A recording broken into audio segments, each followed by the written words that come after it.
Today our topic is integration by parts.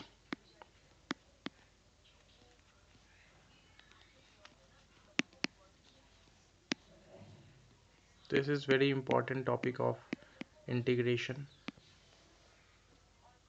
and most of the question of integration can be solved by this methods. So इसका एक और नाम है वो है प्रोडक्ट रूल। दो फंक्शन का प्रोडक्ट होता है और उसका इंटीग्रेशन कैसे निकाला जाता है, वही ये रूल है।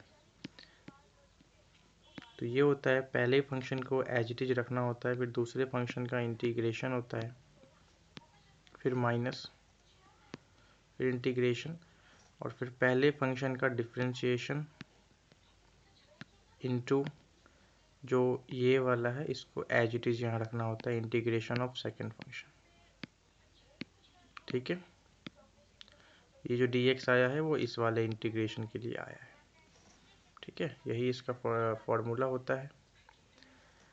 अब यहाँ पर जो u और v है, तो हम भी हमेशा वैसे फंक्शन को मानते हैं जिसका इंटीग्रेशन जो होता है वो काफ़ी इजी होता है, क्योंकि हमको उसका इंटीग्रेशन करना होता है यहाँ भी और यहाँ भी।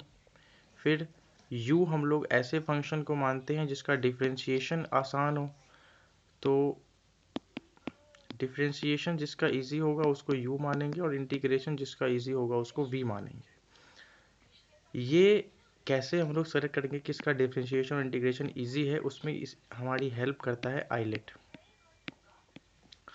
इन IELTS I stands for inverse function, L stands for logarithmic function,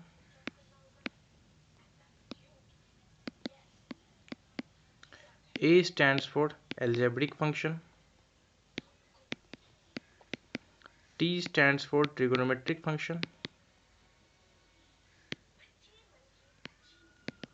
and last E stands for exponential function. Okay, तो आइलेट में एक मिनट,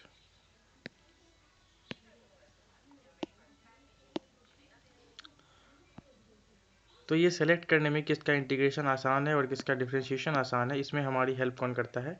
आइलेट। अब आइलेट के प्रेफरेंस ऑर्डर में जो सबसे ऊपर है उसको प्रेफरेंस फर्स्ट का देना है, फिर जो नीचे है उसको सेकंड का, फिर थर्ड का, फिर फोर्थ का और फिर फिफ्थ का। जैसे कि एक क्वेश्चन लेते हैं और क्वेश्चन के थ्रू समझते हैं। जैसे एग्जाम्पल ले लेते हैं, एक एग्जाम्पल हमारा ये है कि इंटीग्रेशन निकालना है कॉस ऑफ रूट एक्स का, इसका इंटीग्रेशन निकालना है। ठीक है, तो कॉस ऑफ रूट एक्स तो कोई फंक्शन नहीं होता है। फंक्शन क्या होता है? अब इसलिए रूट एक्स को हमको टी मानना पड़ेगा। अगर हम दोनों साइड डिफरेंशिएशन करते हैं तो रूट एक्स का डिफरेंशिएशन होता है 1/2 रूट एक्स, और टी का डिफरेंशिएशन होता है dt। ठीक है, फिर dx अपॉन 2, और रूट एक्स को क्या t लिख सकते हैं? रूट एक्स को t is equal to dt, that's why dx is equal to 2t dt। Okay, dx is equal to 2t dt। तो यहाँ से हम लोग इसको ऐसे लिख सकते हैं कि इंटीग्रेशन ऑफ कॉस और रूट एक्स के जगह पर t और dx के जगह पर 2t dt, dx के जगह पर 2t dt।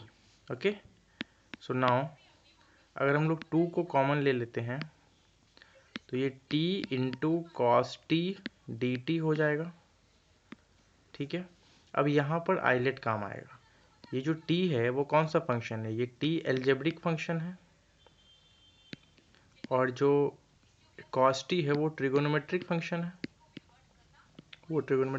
है, अब आइलेट में पहले a आता है कि t आता है? आइलेट में पहले a आता है फिर t आता है, यानी कि पहले एल्जेब्रिक फंक्शन आता है फिर ट्रिगोनोमेट्रिक फंक्शन आता है।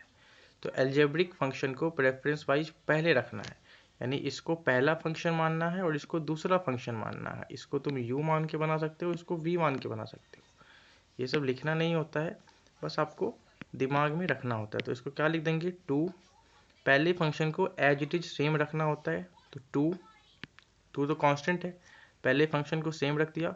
फिर दूसरे फंक्शन का इंटीग्रेशन, अगर cos x का cos t का फिर इंटीग्रेशन लिखना पड़ेगा, माइनस ऑफ जो ये t है इसका डिफ्रेंशिएशन, t का डिफ्रेंशिएशन क्या होगा, dt by D T into, फिर यही जो यहाँ पे लिखे हैं उसको एज इट इज यहाँ लिखना होता है, cos t dt और फिर एक dt। ठीक है, ये dt क्यों आया लास्ट में, इस वाले इंटीग्रेशन के लिए। अब इसको सॉल्व कर देंगे और अपना आंसर आ जाएगा, t इंटू कॉस टी का integration sine t, cos t का integration sine t minus d t upon d t cut गया, ये बचा कॉस टी का इंटीग्रेशन, कॉस टी का इंटीग्रेशन क्या साइन टी, लेकिन यहाँ पे भी इंटीग्रेशन है तो साइन टी का वापस से फिर इंटीग्रेशन हो जाएगा, sine t d t plus c लिख देते हैं क्योंकि एक बार इंटीग्रेशन हो चुका है, 2 कांस्टेंट है, t into sine t minus, अब साइन टी का इंटीग्रेशन, साइन टी का इंटीग्रेशन होता है माइनस कॉस टी, अब माइनस और माइनस मिला के यहाँ हो जाएगा प्लस और कॉस टी, ये हो जाएगा सी।